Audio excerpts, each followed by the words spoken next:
السلام عليكم. مرحبا بكم في نوفيل فيديو. هاد المره غنتكلموا على لي زونتيبيوتيك.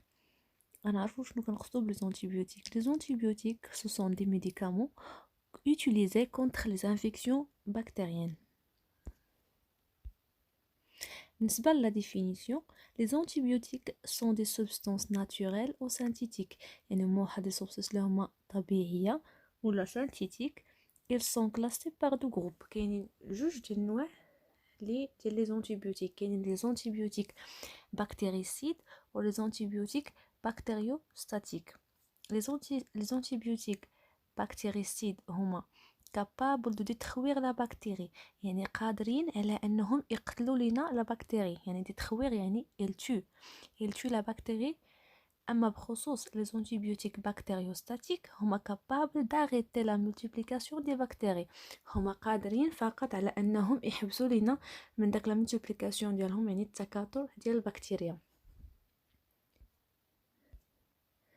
غنشوفوا لي برينسيپ فامي دونتيبيوتيك.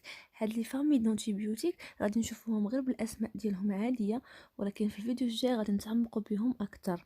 بالنسبه لي فامي دونتيبيوتيك كاين عندنا لي بيتا لاكتامين، لي زامينوزيد، لي تيتراسيكلين، لي فينيكول، لي سولفاميد، لي زازون اي لي كينولون. هادو كيف ما قلت انا عطيت غير الاسماء ديالهم بالنسبه للناس اللي كيقراو برونش ديال بوندورون فارماسي. اما بخصوص التعمق غنشوفوا في الفيديو الجاي غادي نهضروا عليهم مزيان. بالنسبه لي زيفي انديزيرابل دي زونتيبيوتيك غادي نهضروا دابا على شنو هما لي زيفي انديزيرابل نون سويتي بالنسبه لي زونتيبيوتيك. عندنا اولا ils sont variables d'un antibiotique à l'autre. يعني الاعراض الجانبيه اللي ممكن انهم اللي يمكن انهم يطراو لينا فهم مختلفين من انتيبيوتيك الاخر، يعني على حسب كل انتيبيوتيك وشنو الاضرار اللي يقدر يعطينا.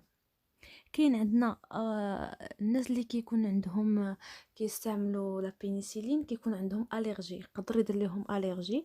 داكشي علاش ديما فوق ما كنتي غادي لا فارماسي باغي شي دواء ولا شي حاجه تقولها لداك ليد فارماسيان اللي تما، تقول له افدرها جو سوي الرجي لا بينيسيلين باش يشوف لك شي كاتيجوري اخرى في لي زونتيبيوتيك. وبالنسبه حتى للطبيب وهذه تحليله صغيره كيديروها راه ممكن باش تعرفوا واش عندك الرجي من شي حاجه ولا لا. اول افي انديزيرابل يقدر يطرا بالنسبه للناس اللي عندهم الرجي من لا بينيسيلين. كذلك من الاعراض اللي يقدروا يديروا لنا لي زونتيبيوتيك هما دي تروبل ديجستيف، يعني كيرولوا لينا بحال يقدر كاينين دي زونتيبيوتيك اللي كيديروا لنا دي نوزي بحال كتحس براسك غير باغي تقيا، دي فوميسمون اللي هو القيء بصفه عامه، كاين اللي كيدير له لا دياري، يعني بزاف ديال الحوايج. وباعتبار ان كيف ما قلنا ان لوتيليزاسيون ابوزيف، يعني داك الاستعمال المفرط ديال لي زونتيبيوتيك كي اكسيليريو لينا لا ترانزيت انتستينال. اون فوا وملي كي اكسيليروها يقدروا عاوتاني يديروا لنا كيدمروا لنا ايدي تخوير لا فلور انتستينال، يعني ديك لا بروبيوتيك، يعني دوك البكتيريا النافعه حتى هي كيدي تخويها لينا. بالنسبه لرابع حاجه هما بالاضرار كذلك انهم يقدروا يديروا لنا دي ديفلوبمون دي ليفور انفيكتي لا بوش، يعني يقدروا ينوضوا لنا دي شامبينيون على مستوى لا بوش.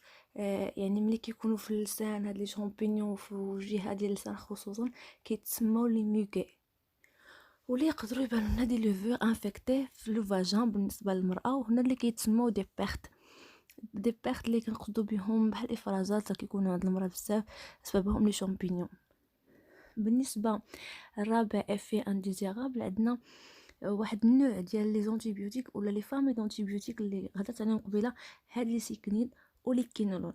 بالنسبه لي سيكلين ولي كينولون هما شنو كيديروا؟ ils provoquent des réactions de photosensibilisation.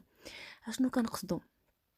يعني هاد الناس اللي كيستعملوا هادو تقدر يدير لهم الرجي، حساسيه، يعني كتبان في الجلد مع الاشعه. داكشي علاش وقت التريتمون الناس اللي كيستعملوا هاد لي كينولون اللي كيستعملوا لي ميديكامون اللي فيهم كينولون وسيكلين يقدروا فاش كيستعملوا هاد الدوايات هادو يتجنبوا الشمس. لحقاش داك الدواء مع الشمس يقدر يدير لهم دي زاليرجي في لابو ديالهم. دابا غادي نشوفو بالنسبه لو دوغي دو تريتمون ديال لي زونتيبيوتيك. بالنسبه لا دوغي دو تريتمون اون جينيرال كتكون ما بين 8 جور حتى ل 10 جور. بالنسبه فين لي زانفيكسيون بانال، يعني بالنسبه لشي حاجه اللي هي عاديه بحالاش نو كومبليكي ما معقداش، بحال لي زونجين الحلاقم البدايات ديالهم، يعني التريتمون ديالهم ضروري يكون من 8 ايام حتى ل 10 ايام. لا دوغي دو تريتمون اخر il peut être de quelques semaines، يقدر يتجاوز عدة سيمانات او لا شهور دون لي زانفيكسيون سيفير، يعني في حاله ديال لي زانفيكسيون اللي هي قاصحه شويه واللي معقده بحال لا سيبتيسيمي. وكاين حتى لو توبركلوز، راه كاين ادويه كيتستعملوا. التوبركلوز كنقصد به داء السل، والسيبتيسيمي هو كنقصد بها بحال قلتي التعفن ديال الدم، يعني الدم كيولي توكسيك شويه.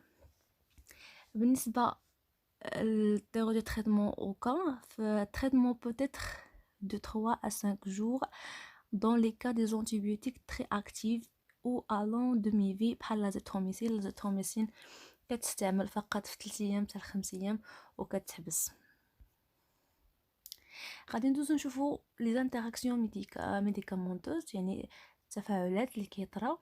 كاين شي تفاعلات الى تجمعوا كيعطيونا دي زيفي اللي هما مزيانين، بحال هنايا سيغتان اسوسياسيون سو انرجي الى تجمعوا بجوج كيعطونا et permettent de combattre la bactérie résistance، يعني الا تجمعوا يقدروا يحاربوا لينا ديك البكتيريا هذا المقاومه ريزيستانس. امتى كتكون لا بكتيريا مقاومه؟ في لوكا مثلا عندك دي زونجين كما هضرنا قبيله، عندك كادو تريتمون من 8 ايام حتى ل 10 ايام. قال لك الطبيب ايوا اسيدي كمل ديك 8 ايام حتى ل 10 ايام، ما تحبش، ماشي تاخذ الدواء ديالك في يومين 3 ايام وتحس براسك مزيان وتحبس. هنا لا بكتيري كدير لا ريزيستانس، يعني ما كملتيش وكتولي كتعرف على لونتيبيوتيك، يعني ومن بعد ما كتبراش. وفاش كتجي كتستعمل من بعد يومين فاش كيرجعوا لك عاوتاني الحلاقم كتستعمل نفس لونتيبيوتيك ما كيقضيش فيها. علاش؟ حيت البكتيري عندها واحد لا ميموار اللي هي ذكيه، كتكون ديجا تعرفت على داك الانتيبيوتيك، يعني خاصك هاد المره تقلب على انتيبيوتيك اخر اللي قوى منها باش يغلبها.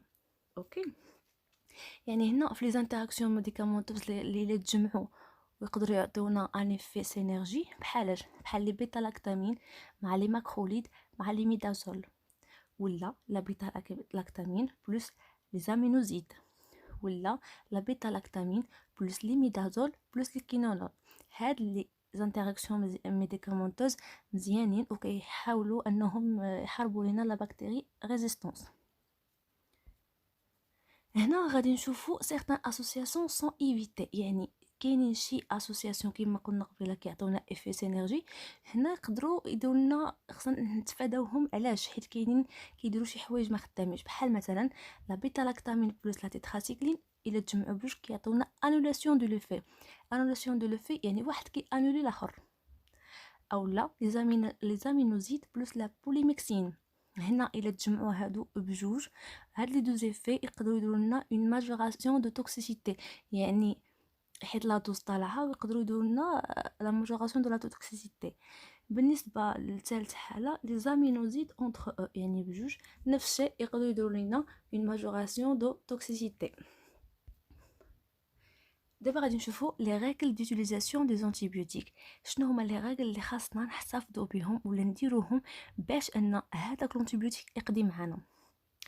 pour voir une bonne efficacité، باش نحصلوا على واحد الفعاليه اللي هي زوينه، ان مينيموم دو توكسيسيتي، واحد لا توكسيسيتي اللي هي قصيره عفوا، اي ايفيتي لي ريزيستانس، ونحاربوا ونتفاداو المقاومه ديال لا بكتيريا اللي هضرنا عليها قبيله.